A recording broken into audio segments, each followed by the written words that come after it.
اعوذ باللہ من الشیطان الرجیم بسم اللہ الرحمن الرحیم۔ ماں کی محبت کا عجیب واقعہ۔ ماں کی محبت کے بارے میں ایک حقیقی واقعہ ہے۔ ایک انجینئر تھا، ماں باپ اس کے بڑھاپے کی عمر میں دیہات میں رہتے تھے اور یہ شہر میں نوکری کرتا تھا۔ کوٹھی تھی، اسٹیٹس تھا، اچھی حالت تھی۔ اس نے شہر کے امیر گھرانے کی کسی چور پری سے شادی کر لی۔ اس لڑکی نے کہا کہ میں تو دیہات میں نہیں رہوں گی، شہر میں رہوں گی۔ ماں باپ نے بھی اجازت دے دی۔ جب کبھی یہ ماں باپ سے ملنے جاتا تو بیوی اس سے پریشان کرتی، تم چلے جاتے ہو، پچھلے تمہارے لیے مر جاتے ہیں، تمہیں تو کوئی یاد نہیں رہتا، بس تم وہیں جا کر رہ جاؤ۔ اس قسم کی جلی کٹی باتیں کرتی۔ بچہ پریشان ہوتا۔ اس دور اس کو سعودی عرب جانے کا موقع ملا تو ماں باپ سے اس نے اجازت مانگی۔ انہوں نے کہا، بیٹے تم اپنا مستقبل اچھا بنانے کے لیے چلے جاؤ، ہمارا اللہ مالک ہے، کبھی کبھی تم خط لکھتے رہنا، آتے رہنا۔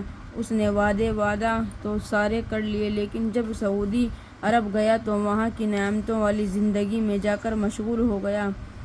وقتا کبھی ماں باپ کو پیسے بھیج دیتا، مگر 13 سال تک گھر واپس نہیں آیا۔ ہر سال حج کرتا، طبیعت میں نیکی تھی۔ ایک دن یہ حرم شریف میں کھڑا رو رہا تھا۔ کسی نے دیکھا تو پوچھا کہ بھائی کیوں رو رہے ہو؟ کہنے لگا کہ میں حج بھی کرتا ہوں، میں خواب میں دیکھتا ہوں کوئی نہیں والا کہتا ہے تمہارا حج قبول نہیں ہے۔ وہ بھی اللہ والے تھے، پہچان گئے۔ ذرا حالات پوچھتے تو انہوں نے فگر آؤٹ کر لیا کہ اس نے ماں باپ کے حقوق میں کوتاہی کی، لہذا اس کو چاہیے کہ ان سے معافی مانگے۔ جب انہوں نے احساس دلایا تو بچے کو خیال آیا، چنانچہ یہ واپس آیا اور تیاری کی اور وطن واپس آنے لگا تو بیوی نے آئے بائیں کرنی شروع کر دی تو اس نے شیر کی نظر دیکھی اور کہا کہ تمہاری وجہ سے میں اتنا عرصے اس حق تلفی کا مرتکب ہوا، خبردار اب اگر تم نے بات کی تو میں تمہیں الگ کر دوں گا۔ اب جب اس نے دیکھا کہ بیوی نے بہت سیریس نظر آتا ہے، یہ بھیگی بلی بن کر ایک کونے میں بیٹھ گئی۔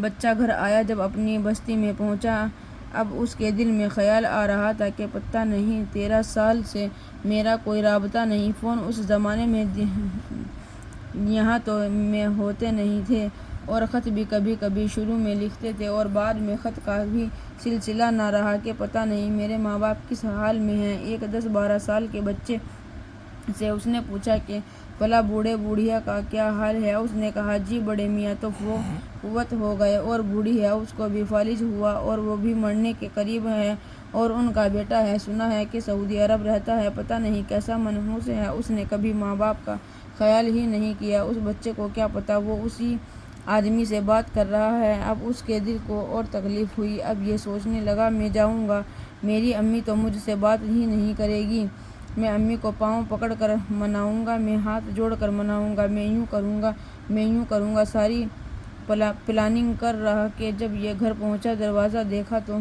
کنڈی تو نہیں لگی ہوئی تھی، کواڑ ملے ہوئے تھے۔ اس نے دروازہ کھولا، اندر آ گیا، دیکھا کہ چارپائی اس کی والدہ لیٹی ہے، وہ بڑھیا بیچاری ہڈیوں کا ڈھانچہ بیماریوں کی وجہ سے بستر پر پڑی ہوئی تھی۔ اس کے دل میں خیال آیا کہیں امی سوئی ہوئی نہ ہو، اگر جاگ رہی ہوگی تو میں سلام کروں گا اور میں انتظار کر لوں گا۔ جب قریب آ کر دیکھا تو یہ حیران ہوا، اس کی ماں نے ہاتھ اٹھائے ہوئے دعائیں کر رہی ہے۔ اس نے سوچا کہ امی کیا بول رہی ہے، میں ذرا سنوں تو صحیح۔ والدہ کی بینائی تو نہیں تھی، چنانچہ یہ قریب ہوتا گیا، قریب ہو کر جب اس نے سنا تو اس کی ماں یہ دعائیں کر رہی تھی، اے اللہ میرا خاوند تو دنیا سے فوت ہو گیا، میرا ایک ہی بیٹا ہے، اللہ اسے بخیریت واپس لوٹا دینا، تاکہ جب میری موت آئے تو مجھے کوئی قبر میں اتارنے والا، میرا کوئی محرم موجود ہو۔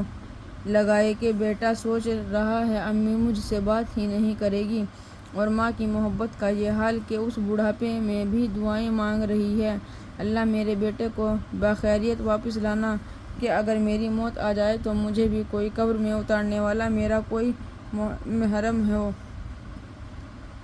قصہ ایک عظیم ماں کی محبت دیکھنی ہو تو سیدھا ہاجرہ صابرہ کی زندگی کو دیکھیے۔ سیدنا ابراہیم علیہ السلام ان کو اور ان کے بیٹے اسماعیل علیہ السلام کو ایسی جگہ جس میں سبزے کا نام و نشان تک نہیں تھا وہاں چھوڑتے ہیں۔ ایک مشک پانی کی اور جنگل خشک روٹیاں ہیں۔ جب واپس آنے لگے ہیں تو وہ پوچھتی ہیں آپ ہمیں کیوں چھوڑ کر جا رہے ہیں؟ خاموش۔ پھر پوچھتی ہیں کیوں چھوڑ کر جا رہے ہو؟ خاموش۔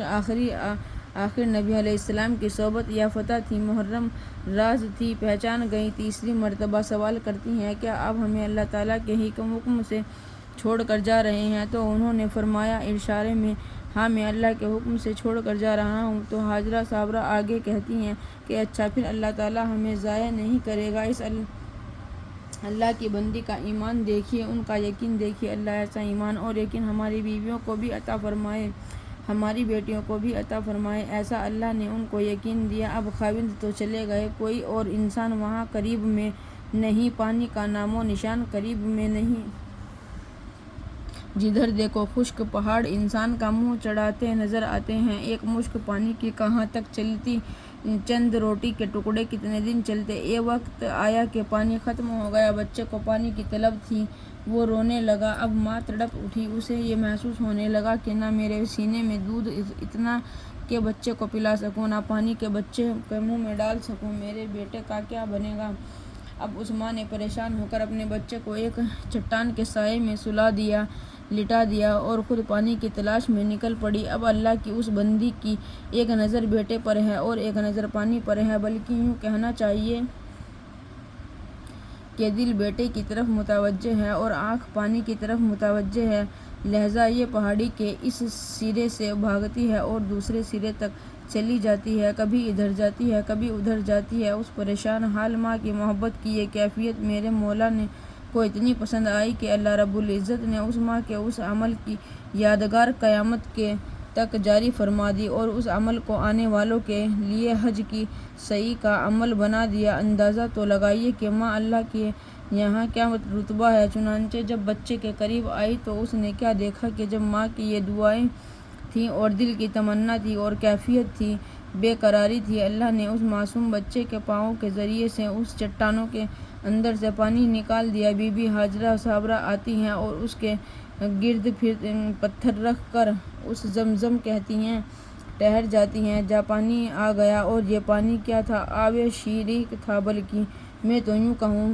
کہ یہ آب حیات تھا۔ اس سنگ لاخ زمین میں جہاں کوئی آبادی کا نام و نشان نہیں تھا، زراعت نہیں تھی، اللہ نے ایک بے قرار ماں کے صدقے اس کے معصوم بچے کے پاؤں سے یہ پانی کا چشمہ جاری کیا۔ چنانچہ کچھ عرصے کے بعد قبیلہ بنو جرہم آ کر آباد ہو گیا اور یوں بیت اللہ کے قریب اللہ نے انسانوں کی آبادی کا انتظام فرما دیا۔ چنانچہ اس کو ایک شاعر نے اشعار میں یوں کہا